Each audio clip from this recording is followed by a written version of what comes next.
Hello, class. Today I will be presenting an oral report on the great American poet T.S. Eliot and his marvelous poem, The Wasteland. What a beautiful Thursday it is to get to learn more about the relationship between Eliot's life, modernism, and everything else you'll need to know about The Wasteland. Let's get started.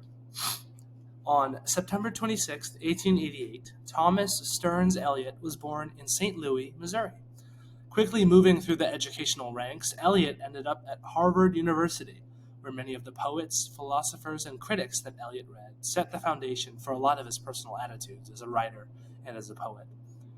Additionally, Eliot spent some time in France studying literature and later made a return to Harvard for his PhD, though he couldn't finish it because of the start of World War I. All of Eliot's studies, however, culminated in his anti-romantic stance.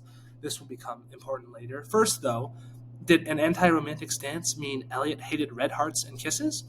No, Eliot's studies grounded his intellectual position against the themes of Romanticism, an artistic period of the time which focused on things like emotionality and nostalgia. In fact, in many ways, Eliot spearheaded the artistic movement that was a stark reply to Romanticism, modernism. Now, JC, what the heck is modernism, you may be asking? Well, modernism refers to the intellectual movement away from the clear-cut traditions of Romantic storytelling, shifting away towards new modes of expression that emphasize concepts like individualism, especially following World War I. For example, here we see a painting where thought-provoking choices like the ambiguity of the woman's emotion and the reflections in the mirror are emphasized.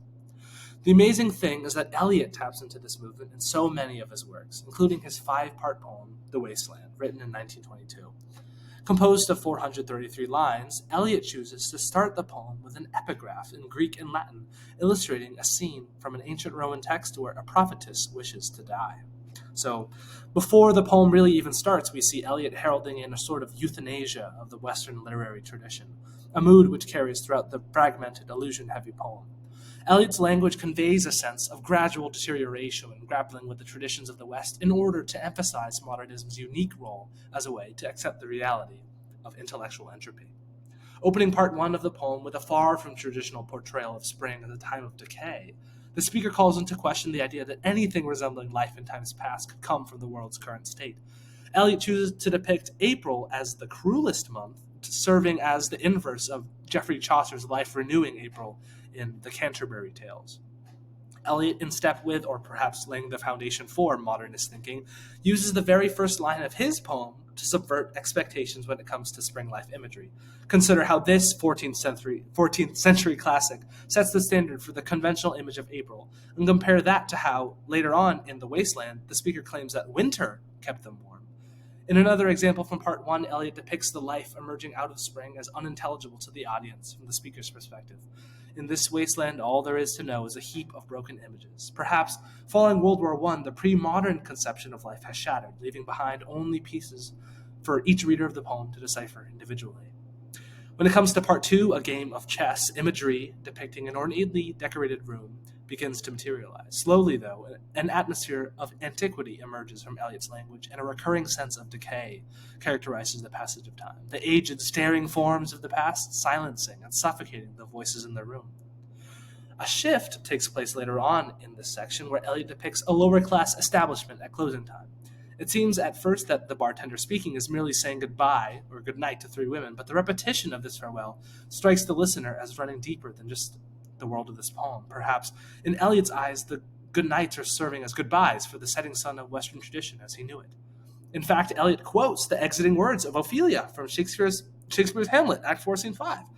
Eliot masterfully alludes to this particular point in the classic play with Ophelia's incoming death, pointing listeners to the concept of an impending demise and linking that idea to an English classic, perhaps representing the Western literary tradition at large. In part three of the poem, Eliot introduces a blind seer named Tiresias, a character from Greek mythology cursed by being transformed into a woman. Tiresias, though blind, seems to be able to see vignettes of men and women in different walks of life, perhaps symbolizing the diversity of human experience despite the limited scope the aged past has long imposed on exploring it. It seems significant that Tiresias, Western tradition's representative in this section, is blind, and yet he sees but only at dusk, the violet hour, the evening hour that strives homeward. Eliot may be announcing the arrival of something new in light of Romanticism setting sun, namely modernism. In part 4, Death by Water, we have the shortest part of the poem, where Phlebas the Phoenician is introduced, a man killed 2 weeks ago in some sort of incident in the sea. A contrast is established between Phlebas's deteriorating body underwater and his once great stature, perhaps representing some sort of process of intellectual decay. Gentile or Jew, the speaker beckons in a universal call, consider Phlebas, who is once handsome and tall as you. There seems to be more of a sense of inevitable destruction, this irresistible strength of the whirlpool of intellectual entropy. From the ideas of today to the great traditions of the past, Eliot argues, all are subject to change. The final part of the poem, What the Thunder Said, portrays quite the apocalyptic scene, with prominent cities of the West falling victim to destruction. From Jerusalem, with its rich Judeo-Christian history, to Athens, the ancient Greek hub of democracy, Eliot is making a statement that tradition is passing away. It seems notable that the impact of a single moment's surrender is impervious to the weight of an entire age of prudence. Eliot here seems to explain that despite the lasting public awareness that tradition carries, it is the meaning of the new present moment that truly defines our existence in this world. In summary, T.S. Eliot's language in The Wasteland conveys a sense of progressive decay when wrestling with the traditions of the West in order to highlight modernism's unique role as a way to interpret the reality of intellectual entropy.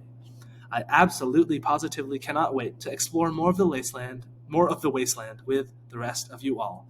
Thanks so much for watching.